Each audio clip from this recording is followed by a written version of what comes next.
welcome to episode 5 of Q&A with Cena. Alright, before I get started, I want to just pass on a little tidbit of information.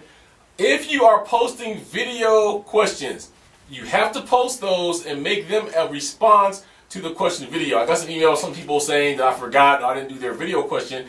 It's because if you don't post them as a video reply to the questions video, I don't ever see them. Okay, so make sure you're doing that, and then I'll be sure to get your video questions, and then we'll put those in. All right. So let's start out with the first question of the day. It comes from ThunderPower, and he says, "Are you going to be reviewing the MetalWorkz mesh heads?" The answer to that question is yes, I will be. I have them sitting in my house right now. The only problem that I have is right after I got them, my Xbox decided to go on the red ring of death. I've tried to have it fixed 2 or 3 times and no avail, so I'm going to have to go pick up a new one or wait for Microsoft to send me one back. But as soon as I get my Xbox 360 back, the MetalWorkz mesh heads review will be up. I haven't even had a chance to play with them or test them because my Xbox went down as soon as I got them.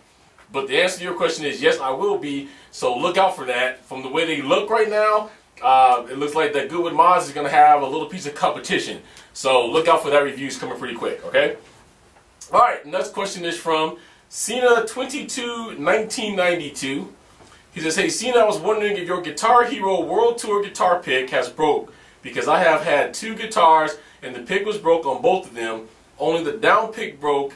He can still pick going upwards."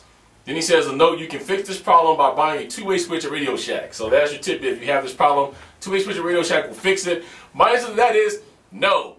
But my Guitar Hero World Tour guitar has went down because the yellow fret button stopped working. I did have this same problem that you're having with being able to pick downward on a Gibson that I had to replace. But not on the Guitar Hero World Tour guitar as of yet. Okay? Alright, next question is by Fizz Runner, PHS Runner at 29. He says, "Hey Cena, I was wondering if you could full combo any song in RB1 or RB2, what would it be?" Right now, if I could full combo any song, it would have to be "Won't Get Fooled Again," because that song haunted me forever to get me out of the endless set list on Rock Band 1. So that would probably be my pick for that. Alright, next question is from Guitar Master 77. He says, "Cena, I have been looking in the market for a new gaming headset for Xbox 360, but I can't find a reliable review on any of them. Could you possibly do a review on a major gaming headset such as a Turtle Beach or an Astro A40? The funny thing is, before I started doing these reviews, I actually had a Turtle Beach, and I returned it the same day because I didn't like it. It was wireless, which I loved, but it always cut out on me and cut in, and the way that it was performing just wasn't worth the $100. And I moved it all around, made sure it wasn't in the way of anything, made sure it was getting the direct frequency or a line of sight for the frequency. Everything was good, but I returned it the same day. I really want to review the Triton, which if you guys watched the WCG Ultimate Gamer, that was the headset that they use. This is a 5.1 Dolby system right in your ear. And as he mentioned, the Astro A40. So I am trying to be in contact with both of those companies to see if they can send me a review unit, because right now the Astro A40 has a price tag of $250 and the Triton has a price tag of $160. So if I can just get my hands on one long enough to do a review and send it back, that would be cool. I do plan on buying one of the two, probably the Triton here, hopefully down the road in the future. But as soon as I can get my hands on one, I'll be more than happy to do a review for you. Alright? Okay, the next question is coming from ReallyJP. He says, "Hey Cena, my question for you is, have you met any of the top rock band drummers in real life? Are they pretty chill, or are some of them like unapproachable? Keep doing what you're doing, ReallyJP." Well, answer that question, I have not met any of them in real life, but I will in a couple of weeks' time. I will get to meet I Buy Pretty Hard in person, as well as Some Guy 913. Also, I'm going to be meeting Bill TV Show. Now, even though I haven't met any of these guys in person, I've had the most contact with Lee, who is I Buy Pretty Hard, and with Steven, who is Bill TV Show. From what I can tell over the phone, and also when I talk to them online, they're excellent guys. If you're fans of either one of these two guys, you're fans of the right guys. They're nice, they're considerate, they know they're good, but it doesn't go to their head. We had an earthquake here yesterday, and the first person that sent me a text message was Bill TV Show, Steven, asking me if I was okay because he heard there was an earthquake down here. So these guys are really cool. I can answer this question more in detail for you when I get to E3, because they're going to be hanging out with E3 with us, and hopefully I'll be getting some interviews and stuff like that. Some of the rock band drummers and singers and guitarists are very unapproachable. I'm not going to mention any names here tonight, but there's a particular drummer I just don't care for.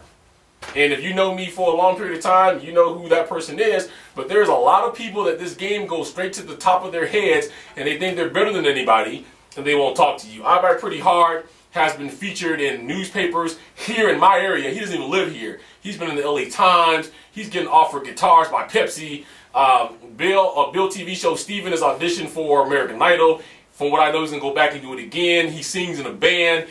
He's always singing if you go to his YouTube, and the boy's good. So, and they don't let this go to their head. So those are my two favorites, but I'll be sure to let you know how it is in person once E3 comes along. Thank you very much for that question. All right, next question is from KixiePo03. He says, "Hey Cena, I have a question for you. I was wondering, in your opinion, what is the best guitar controller for Rock Band 2? I've been trying to get used to the big keys of the guitar, but just really hard. I use the solo keys to play because I just can't get used to the big guitar fret keys. Please get back to me when you can. Thanks." Well, here's the downside to that. They make tons and tons of smaller guitars for the PS2, PS3, and they make none for the Xbox 360. So unfortunately right now, the only thing that, if you're playing Xbox 360, I didn't really pay attention to that. I'm assuming that you are. If you're not, if you pay with the PS2, PS3, you can head down to Best Buy, and they have smaller guitars with smaller frets. But on the 360, you're stuck with the Rock Band 2 guitar, or you're stuck with the Gibson, or you're stuck with the Guitar Hero World Tour, which all of them have decent sized frets. Not big enough for my fingers. The StarPix is my favorite Rock Band guitar, if I could get that to go to the 360, because of the size of the keys.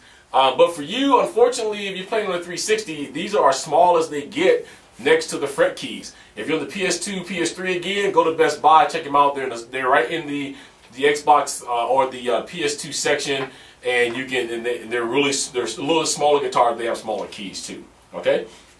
Thanks for that. Next question is CandyMaker789 says, "Hey Cena, I use a lot of heel toe, so I'd like to know if the rock pedal or the destroyer pedal has a longer footboard, and if so, by how much? Thanks and keep rocking out."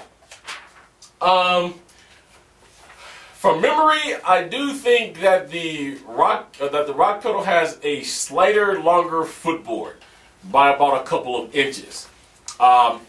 Not by very much. They both are decent sized footboards coming out widthwise and lengthwise, but the rock pedal is just a little bit longer. If you're doing heel toe and you like to have your toe right up towards the end, then the rock pedal is probably the best bet for you without running into the chain. Okay. All right. Next question is 93 Winston JEC says, "With the Excel pads, is there pretty good rebound because my Rock Band 2 stock drum pads are bubbled up and I have no rebound?" I'm gonna answer that. Then I'm gonna give you guys kind of like a little tip. Yes, the Excel pads does have very decent rebound, very good rebound. The other thing though is this: a lot of people rely on pads and drum kits to give them rebound. Here's a secret for you. Most drummers create their own rebound. Matter of fact, when I got into drums, finally got a good decent kit like the Ion, I had to stop creating my own rebound. Maybe I'll do a real talk or a session on this, which is basically proper drumming techniques and how to hold the sticks. But if you're holding your sticks properly, the drumstick itself is going to create its own rebound. I can create rebound off of a pillow with feathers in it. Okay, and so once you learn how to create rebound and manipulate your wrist, some of those drum sets will be too much rebound for you. But in your case right now, yes, it has very good rebound. Like I said, on one of my pads, it bubbled up on me really bad, which is the red pad, and I ended up cutting off the red pad and just putting the XL pad on there.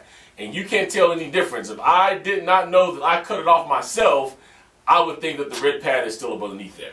So the XL pad has decent rebound, so if you're going to pick those up, I would suggest you go ahead and do that.